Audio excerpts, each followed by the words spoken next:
Love. Some would say it took a backseat when the pandemic forced us apart.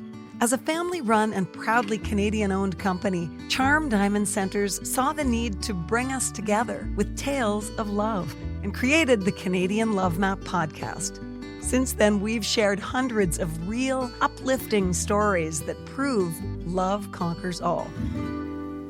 So thank you for listening. We couldn't do it without you. And remember, love starts here.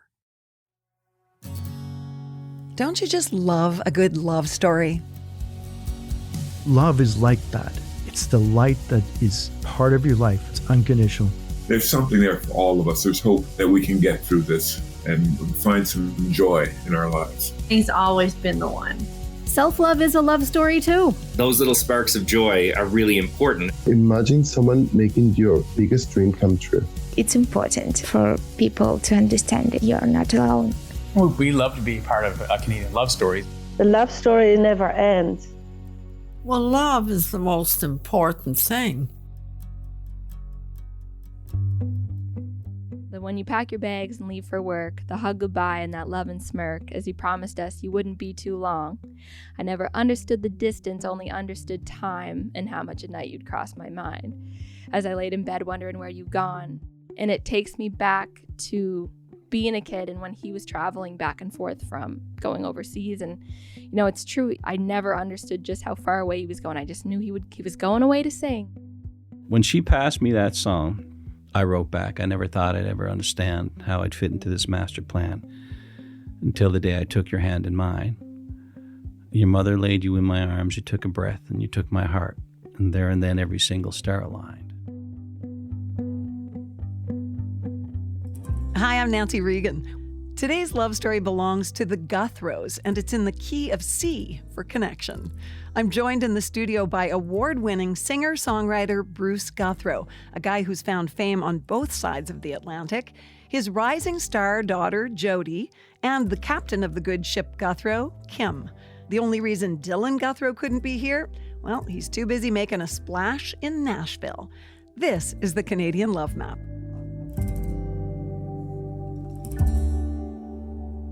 Welcome, Guthros. Thank you, Nancy. Thanks for having us. Oh my gosh, I've been looking forward to this. Kim, it's really just a trick to get you in here. You know, I brought the singers in just so that they would accompany you. What can you tell me about this musical language of love that your family speaks? Oh my gosh, where would I start with that? It's been such a journey and such a joy to be part of the Guthro family music career and, you know, life really. Started many years back when, from the very beginning, from when we were together, that music has been such a big part of our family and it continues to this day. So I'm just so happy to be part of the whole journey. She's the glue. She is, isn't she? She is the glue. So No I question. went to both of your songwriter circles, Bruce and Jodi, in December, and I heard that message loud and clear. Mm-hmm. Yeah, Mom gets mentioned every now and then up there, yeah. Well, I guess we all have our part to play in the business and in the journey, and you know, because we all have our special, unique abilities, and it all just works that way. So, you know, I take my abilities and run with that, and then they have theirs, and we put it all together, and it seems to work. So it's wild how much goes on behind the scenes and what it takes to put on a songwriter circle, even like that. Just, you know, running around for my show. I know she was delivering all the tickets personally to the tables, and you know, it's just all the behind the scenes to make it all work. Well, I call it takes a village. The left brain versus the right brain. I'm all the left brain. Yes. You know, I take care of all the numbers and the logistics that way, and leave the creativity to who it belongs to. And I sleep very well because she does that. Oh, that's amazing. Yeah. I need a Kim in my life. I joke I have no left hemisphere in my brain. We all do. We all do. No, it's she's amazing, actually, to keep she's the glue of the family when everyone's busy and touring and traveling and doing this and everything else, and you know, handles all the books and the finances and everything that comes through, and I'm terrible at that stuff. So I mean, it's just, and then when we started actually dating, I didn't even play music really. I wrote and sang them in the living room, but I wasn't out and about, so I was managing a gym, actually. You read my mind, because that's exactly where I was taking you. We're going to do a little time travel, and I was going to ask you, when was the first time you laid eyes on your now wife? You have to tell the jogging story. Yeah. Oh. Well, she used to have this old, I forget, what truck was it? It was a 1974 Ford. It was before the seatbelt law, must have been, because I used to see her driving around town with like 7 girls packed in the front seat of that. And I always thought, she's cute. Is that in Sydney In Mines? Sydney Mines, yeah. And then I was doing a bit of running back then, and so was she. And there's a new high school that was built called Memorial High, and there was a long road that, just that you could run up there and back again. It was a nice little run away from houses and streets and stop signs and stuff.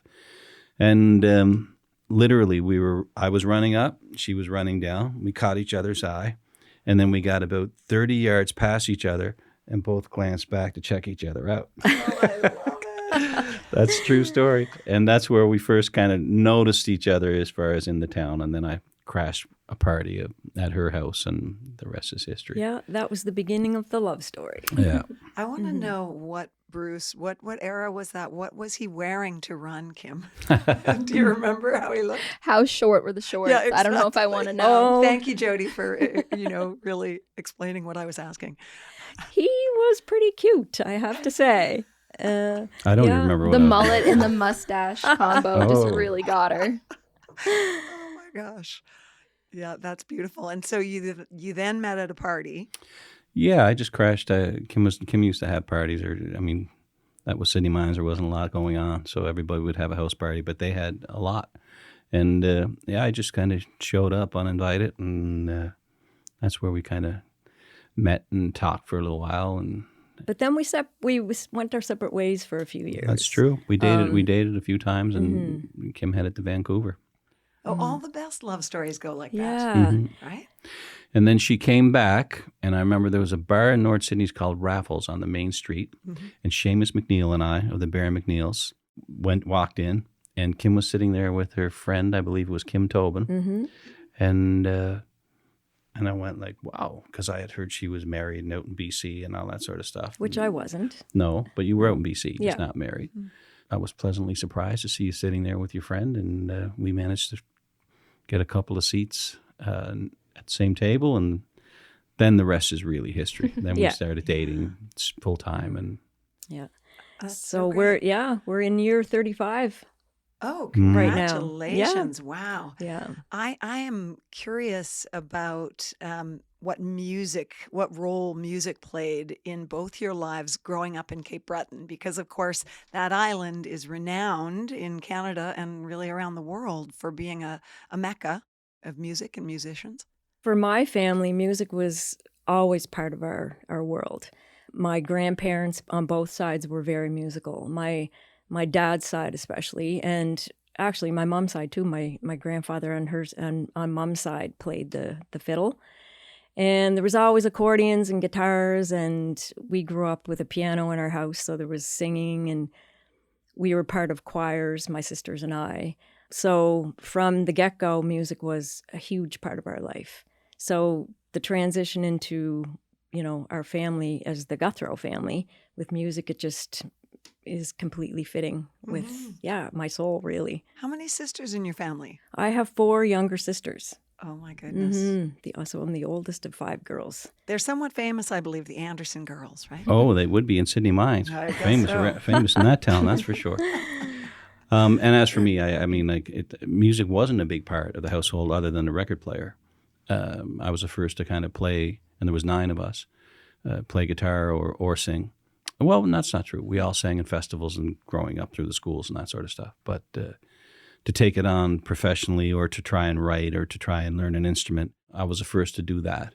And but I did, as Kim said, partake in her side of the family and the music and stuff at every Christmas party or whatever party was going on. Eventually, someone, doing coffee shops and singer-songwriter things, and people would call me up and start a little band. The first band gig there was 4 people at. 4 people in Sydney Mines, and 2 of them got in a fight, and we lost half our crowd. Oh, stop. Yeah. True story. Oh, it was That is a Cape Breton story if I ever heard it. The Bear and McNeils were a huge influence, I had mentioned, and they were friends of both of us. And I mean, they would have these parties that would be notoriously go on for 3 days. So the Bear McNeils, for those who don't know, are a group of 3 men and 1 woman. And at that time, they were boys and girl. That's right. And I saw them quite a bit when I was working on CTV Atlantic in the early days. Yeah, amazing musicians. They just lost their mom the last couple of days, Jean, God rest her soul, amazing woman. Just a fantastic group of people, just in terms of kindness and but also in terms of musicality. We go going to their parties, it was just the tunes just would not stop. They would literally go for 25 minutes at a time. One set of tunes would keep going, and someone would push the stuff that was about to fall off the piano back onto it while Shane was just pounding on it. And I was just enthralled with it all. And I would just sit and listen, and then they'd stop and they'd say, "Tell us a joke, Guthro, or sing us a song." And very encouraging. And growing up in that little town and that whole island and befriending all those musicians and being nurtured by them and accepted by them and encouraged by them was huge part of my musical upbringing. And you're one of many, really. That's the thing about when I say it's a musical vortex. What you're describing is you saw role models who were already making music a career. Mm-hmm. And so you see a path that's there. A lot of people don't have that opportunity. They don't see people who are doing that. They think, oh, I got to be a lawyer or a dentist or what have you. So that's amazing. And how did your career really get rolling, would you say? Well, I did everything to support the musical habit. I did everything from roofing to I was a bricklayer's helper. I went out west when I was 17 years old and worked in a hard rock mine. You were down in the mine? Yeah, 3,200 feet underground. Wow. Uranium mine.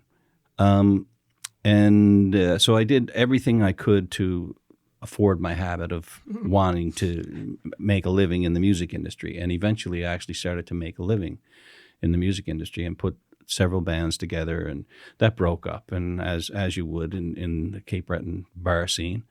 And eventually I just kind of decided the only way I would progress on this is put my name in front of the band and not have it break up. So we did that and started to build a little following. The Bear McNeils again introduced me to Glenn Meisner at CBC at Studio H there when they were doing, forget the name of the show, but oh, I know. I can just see it. Yeah.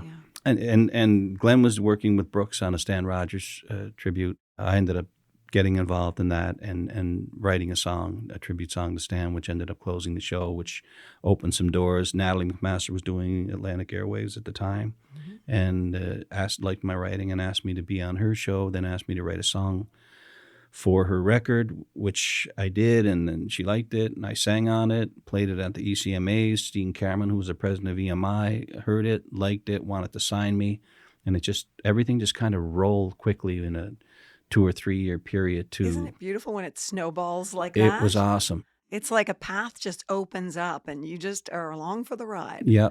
It really was, Wow. and Brooks was managing Brooks at the Diamond. time, and doing a great job of it. So he's a legend. he is, yeah. A lot of the current Halifax managers kind of came through that Brooks's office to learn the ropes. Well, I want you to know that Natalie and Danelle were on the Love Map podcast last year, and Brooks and Fiona Diamond are in my sights. So. Oh, they'd be perfect for it as well. They would. And so would Nat They and would. Danelle. They'd be awesome as well. I'm sure they were. So we're going to get to the kids' musicality as well, but we can't not talk about Run Rig because you had a really pivotal thing happen when you had an opportunity overseas. Yeah, I just did my first record with EMI, which was Of Your Son, which did really well, went gold, and I had a number one single. Album. Let me say Thank that you. name again for everyone. Go look for this right now. Of Your Son. Beautiful album. Yeah, so it did really well, and everyone seemed happy in the camp. And then I guess I need to tell it from their perspective. The Runridge's lead singer left for politics. And this is a Scottish band. Exactly. They were huge in Europe, right? They were massive, yeah. And they were like the Grateful Dead of their territory, very culty, but like in their heyday, they were all young, handsome Highland Scots, and literally in their heyday put 50,000 people in a field that for their own show that they promoted themselves. Yeah. So their lead singer, for whatever reason, decided he had enough of And he went to politics, yeah. Right. He went to politics, failed his bid, but he took a run at it. They were looking for a lead singer. Their manager's son was driving a team of Huskies in northern Canada and heard fiddle and bow. Are you kidding? Yeah, and said that voice could be the voice. They had auditioned like 300 people. Now, everyone who went to that audition in Scotland were terrified because they were legendary in Scotland. So, and they just didn't find the voice that would fit the band is what I was told. And they called Brooks, their manager called Brooks and said, we'd like him to come over and audition. Here's who we are and here's what we've done. And Brooks said, who? Runrig. Okay. No. Thank you, but no. We're on a nice little roll ourselves right now. You don't want to interrupt that when you've got a flow going. You're in the zone. And EMI owned me globally. We did a national, international deal.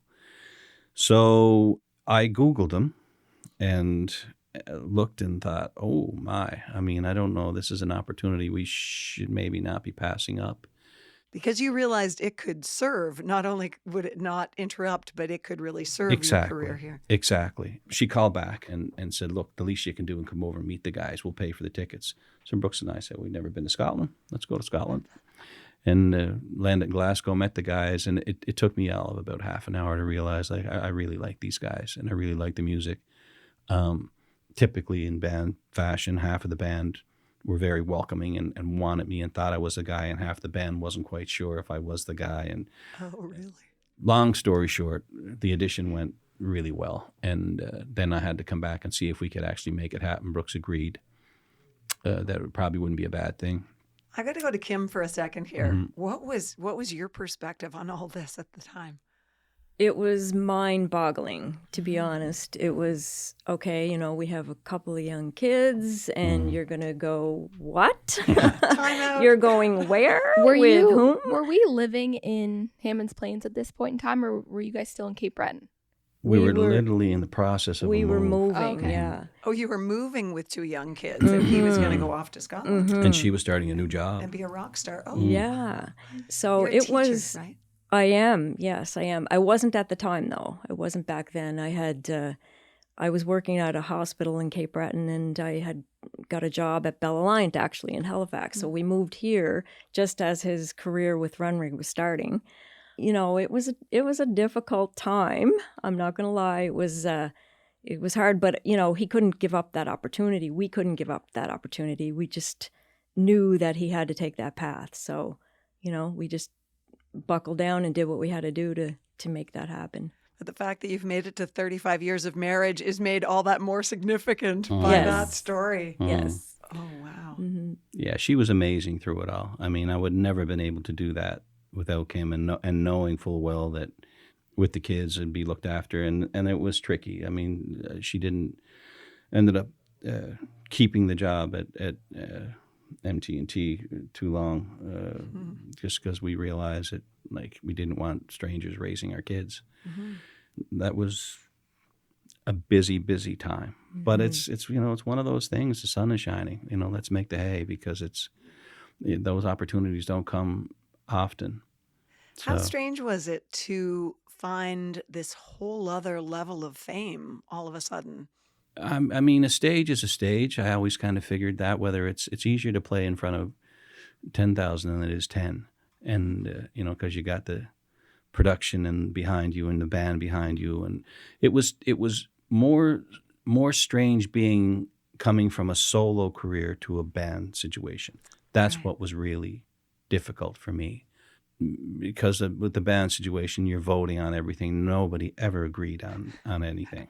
I mean, it worked out. We had to be very well organized in terms of what was coming in the future, planning literally years out. We made agreements that if I was booked with Runrig, no matter what offer came across Bruce Guthro's desk, it didn't. It couldn't be taken because I was booked with Runrig, and vice versa.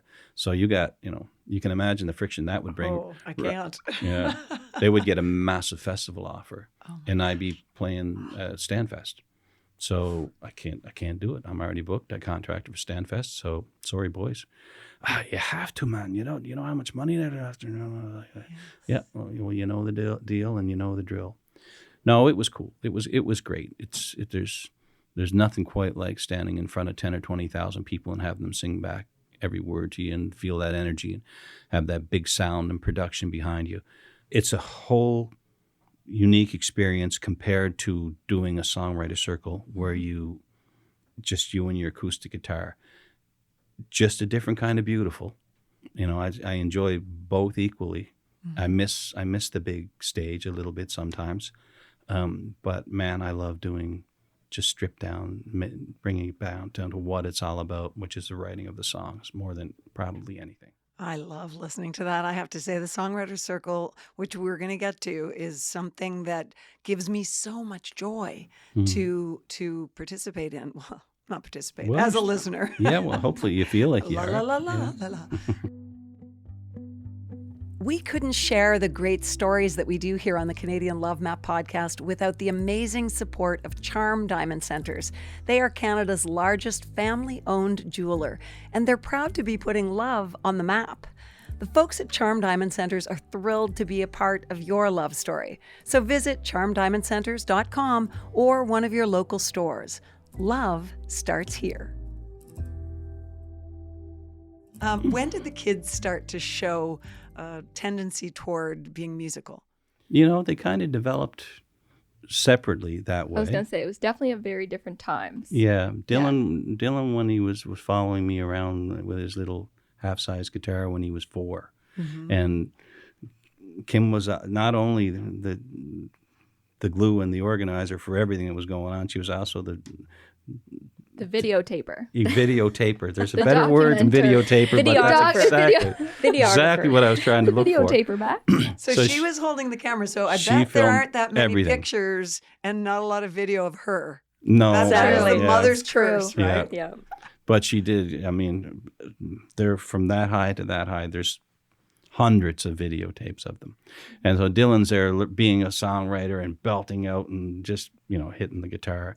And then he started to actually learn how to play and he progressed very quickly in terms of being able to play. And then he started playing bass and he was like, he's the musical guy in the family, way more than me. Mm-hmm. Like his musicality, it's just I could live 3 lifetimes and not be able to play like him. That's a gift, probably from both sides of the family, like Kim's musical side as well. And then Jodi, I would say more in her mid-teens, early teens.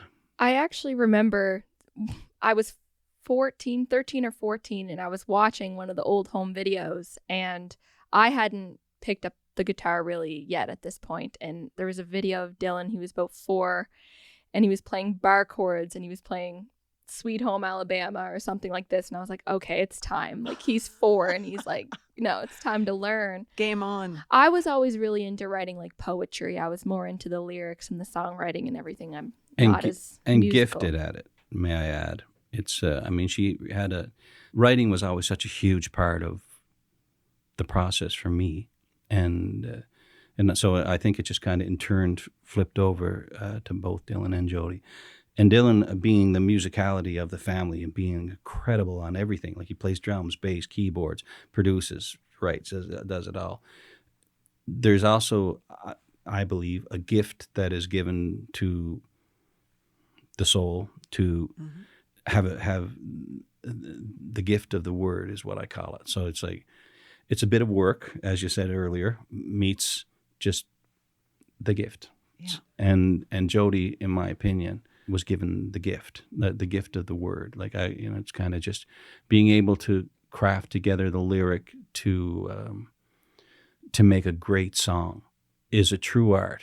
And the way some people can just take to a canvas with paint, she could take to a song with her lyric and melody ideas and and always up and current on what was happening on radio, and very clever with those little twists and turns.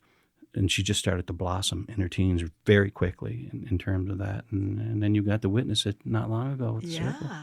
Tell me about that from your perspective, Jodi. What was that like once you decided, okay, if Dylan could play when he was 4, it's time for me? And what was the progress like from there? I definitely don't have the natural musical ability the way Dylan does. But yeah, I really gravitated toward just writing songs and lyrics, and the guitar was kind of just a way to kind of get that out. It was just a platform, I guess.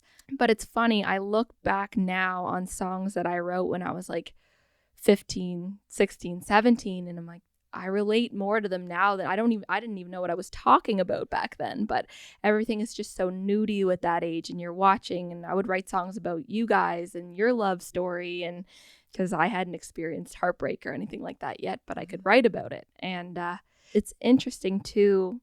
And I've never really limited myself to one genre either. I've kind of, as I've grown, I was really into pop in my early 20s and R&B, and now I kind of gravitate more toward singer-songwriter country style. And so, yeah, it's just interesting to see where it all goes. How do you feel when you are on stage singing and playing? Amazing. I love it. I hate the feeling right before you get on stage. Yeah, don't we all? And then you sit there and it feels like home. It feels, especially when you get to do it with your family members, we got to tour across Germany and Denmark in 2019, the Christmas tour with Dad and Dylan. And it's incredible. And it feels like home because you are up there with your family and you're doing it together, and it's amazing. Mm-hmm. For that songwriter circle, you assembled an amazing collection of voices. I don't want to say female voices because they weren't all female. Mm-hmm. One was non-binary, I believe. Mm-hmm. But that was a real moment, in my perspective, for you to really step into your power as a songwriter and a performer. I said after the show, if you had told me even a year ago that I would have been hosting a songwriter circle, I would have thought you were crazy. It definitely took a lot, I want to say inner work to, build the confidence and, a lot of rehearsing and preparing to, sit on the throne, following those footsteps. It was a lot, but it was one of the most magical experiences of my life. I felt very proud afterwards. You crushed it. You crushed it. She did crush it. I sent her a note afterwards saying, you just, you held the container in such a beautiful way. And that takes a really special talent. People don't understand, what is involved in that. So you did an amazing job. Thank you. I appreciate that. And the songwriter circle, the concept was kind of invented by your dad, right? Pretty much. Yeah. Well, there wasn't, I'm sure there were people doing it. Like I kind of stole it from the Bluebird Cafe in Nashville. Kim and I went down very, very long time ago. I won a contest to give me a publishing deal to do a record in Nashville. And we went to the Bluebird at the time, and there was 3 very unassuming guys in T-shirts and ball caps sitting in the circle. And first guy strummed a song and said, well, this one did okay for me. And started saying, blame it all on my roots. I showed up in boots. I was like, that's a guy who wrote that. Mm-hmm. And the next guy says, well, this one made a few mortgage payments for me. And he says, turn down the light, turn down the bed. Oh my gosh, you give me chills. Yeah, well, it gave, like I had to lift my chin off my chest. It was, my jaw dropped. And I thought, this is so cool. I said, someone should do this on a bigger platform. Long story short, again, I took it home, brought it to the ECMAs, pitched the idea. They agreed. I think one of the first circles I had Rita McNeil and Dave Carmichael and Matt Minglewood were in it. Imagine. And from there, we did it for a while, and then every year I'd kind of organize the ECMA circle, and then it just got a little bit too. I don't want to say. Well, I guess you could say political. So I just decided to let that go and then start my own, do them publicly, and formed up a great partnership with Casino Nova Scotia, and they've been going now for 20 years. Amazing. I better explain why Dylan is not here with us. We haven't excluded him, but he's otherwise occupied. Yeah, he's back and forth to Nashville, but he's there a lot. Has a publishing deal down there, and it's speaking of crushing it, writing with Walker Hayes on a regular basis, and the who's who of the Nashville scene right now. So yeah, he's living his best life right now. It's taken a long time for him to land on his feet where I think he believes and we all believe he belongs, and so we're also so damn proud of him right now. Well, of course, Gordy Sampson started a song camp in Cape Breton years ago now, and I'm guessing that both you and Dylan went to that. Did you, Jodi? We did. He started going a few years before me because I was pretty young when it first started, and then I think I was 19 the first year I went, and yeah, that has shaped both of us so much to have that community and to have that support and have all those role models like Mo Kenny, Bria Isabel, everyone that was there and I grew up looking up to. You learn so much. So yeah, that was a huge part of shaping, I think, both of our writing abilities. And talk about seeing a path open to you. You know, Gordy has done so well in Nashville. Of course, he's the very famous writer of Jesus Take the Wheel and many, many other songs. Yeah. But it's that brotherhood, sisterhood that really happens in this part of the world where people mentor each other and support each other. So true. So true. And no bigger one than Gordy, really. I mean, to do that song camp, it wasn't a for-profit venture. You know, it was literally just to nurture, help, and grow the young songwriting crop. Give back. Exactly. And has he ever? Like, I mean, there was a mentorship program he did in Nashville that he brought Dylan down for, which started that whole process. He's been introducing Dylan to his inner circles, which, of course, you know, Dylan's killing it. Amazing. You know, he's kind of like there. He only needs the introduction. Once he gets in there, he proves his worth himself. They hang out all the time. They spend every Friday night at Gordy's writing room, and he's like a second dad to him down there. And you know, we feel much more comfortable knowing that he's there, and you know that Dylan can reach out to him and Helen and Amelie, which is like a second family down there. So he's Gordy Sampson is just an amazing human being, and a talented one, to say the least. You know. We're so proud of him in Nova Scotia, for sure. I'm sure Cape Bretoners even more so. Jodi, you wrote a song that you brought home and sang to your dad, and then he added a verse. Can you tell me that story? Because that's one of the stories that came out of the songwriting circle, and I'm sure there wasn't a dry eye in the room. Yeah, I was 17, I think, and Father's Day was coming up, and I didn't have any money to get Dad a Father's Day gift, so I thought I'd write him a verse and a chorus, or start a song at least. And so I did, and I sang it for him, and I was like, well, here's what I have so far. And then a few days later, he came back with the second verse and the other chorus, and we put it together, and it's one of my favorite songs I think I know I've ever written, because it's just so special, and it wasn't even intended to be that way. It just kind of, we just started doing it at shows together, and everyone kind of, you know, really connected with it. And now it feels empty if we do a show and we don't sing that song. Actually, at the Circle, we had one more round to do, and that I wasn't expecting at the show, because it was kind of going really fast. We still had some time to kill, so I got a little note on the side of the table there that said, Bruce says 2 more rounds. And I was like, oh my goodness, I don't have songs prepared. So I said, okay, well, we'll do our duet. And I called him out, and it was totally unprepared. And I called him up on stage, and we sang it together. And it ended up becoming a really great moment of the show, I think. So it was, you know, everyone had chills and tears in their eyes. It was really beautiful. Can you sing a couple of lines of that? We actually we debated bringing the guitar just to play that one, but can you do that a cappella, or am I putting you on the spot? We can do it. Do you want to do a chorus, or? Sure.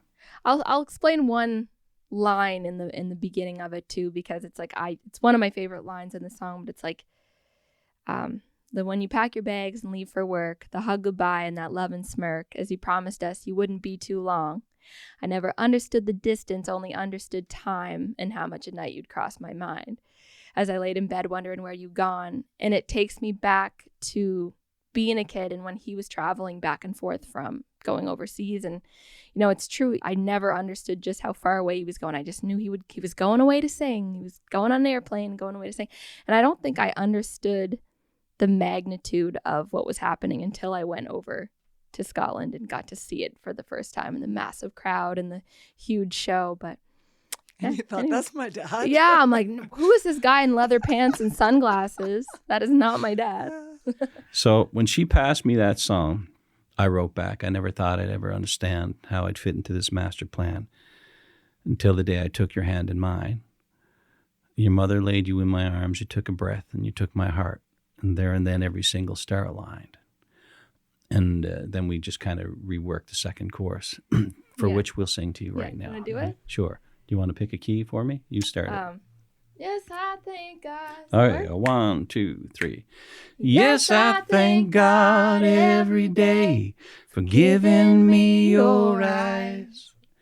I wouldn't change a single thing about our crooked smile. Seasons flow and I watch you grow.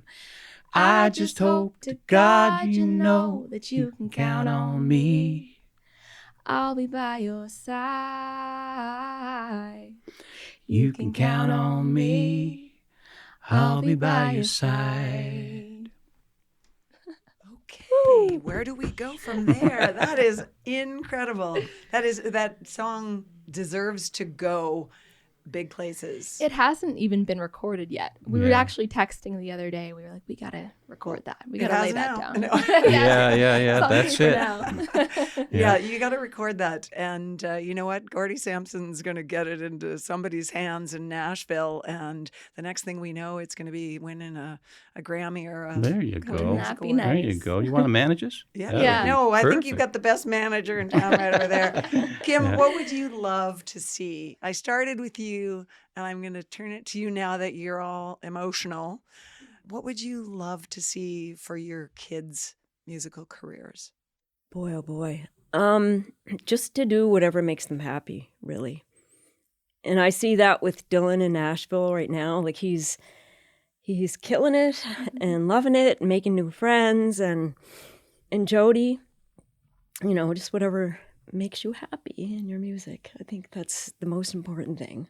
Jodi, what would you like to accomplish? Where would you like your career to take you? It's so funny because in the last few years, I've really been on the fence of whether I want to continue with it or, you know, start something new. And I've always loved the marketing side of being an artist and being in the industry. And when the pandemic started, I decided to go back to school and get my PR degree. And now I'm working on the marketing team at Charm Diamond Center, and that's been amazing. But music is still such a big part of me, and I would love to always just continue writing and continue working and just see where it takes me, and maybe host more songwriter circles in the future. Absolutely. I think it'd be a big loss to the world if you were to stop. So I think it's a given that you'll need to continue just to fulfill your musical soul, you know, from what I've witnessed. And again, it's just my opinion. Like Mom said, you got to do what makes you happy, but you don't necessarily have to get up every day and dive into that to still nurture it and love it and grow. So, you know, I think you got the best of both worlds. It's funny how there's speaking of hard work and then just the creative idea coming to you, that's where I find you and I are very similar in a sense where we might not write anything for a few months and then all of a sudden we just wake up one day and there's that idea and we have to just drop everything that we're doing that day and write the song. It's weird. And then where Dylan is more like, it's like a 9-to-5 job every day. He gets up 5 days a week and that's how his writing style kind of works. So it's interesting because that happened to me the other day when, you know, you have that writer's block for a few months and you're like, is this gone now? Am I ever going to be able to write again? And then boom, you just wake up and it's there and you have to kind of grab it out of the universe and say it's mine and write the song. I call it a bolt of enlightening. Yeah, there you go. Great. I love that. It's like, you're dealing with songwriters now. We're writing that down. Okay. Bruce, I mean, I'm talking about the future for your kids, but you're not going anywhere because your fans will not let you stop. There's no question. Thank goodness. I'm just, not unlike what Kim said. I'm just kind of doing what makes me happy these days. I'm not really touring, and I don't know if I will anymore. Like, I admire these guys. Like, I'll use Dave Gunning, who's an amazing artist and great friend. And they're just roadhounds. They can just go out and, do 200 dates a year. Wouldn't be shocking to see Dave and people like JP and those guys do that, Matt Anderson. I don't want to do that anymore. I've got almost a million air miles, and I've traveled a lot across the world. And Kim is nodding like she doesn't want you to do that either. Time to slow down. Yeah. So I love my circles. I love doing them. I certainly have built the contacts and friends to continue with them. And, I always take an interest in Jodi and Dylan's career. Dylan, not so much anymore because he's gone. But Jodi, I do still try and involve myself as much as possible in all aspects of it. So that that'll keep us busy, and we get places we want to go and things we want to see, and so I just kind of enjoy just trying to enjoy life, and certainly not retire, but take a step back from the grind, for lack of a better word, and just do what I want to do instead of what I have to do. Right on. Well, thank you to your whole family for the beauty you're putting into the world. Well, thank you. And congratulations on this podcast, by the way. Thanks for having awesome. us.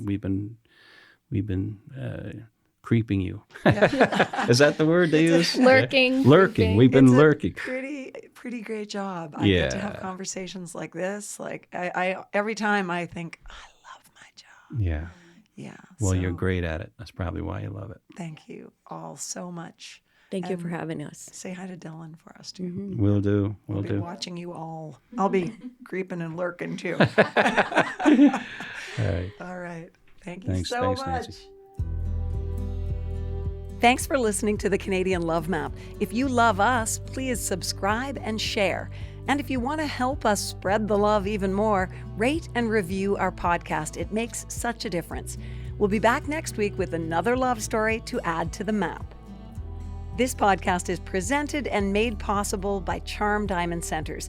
It's hosted by me, Nancy Regan, and is produced and distributed by Podstarter.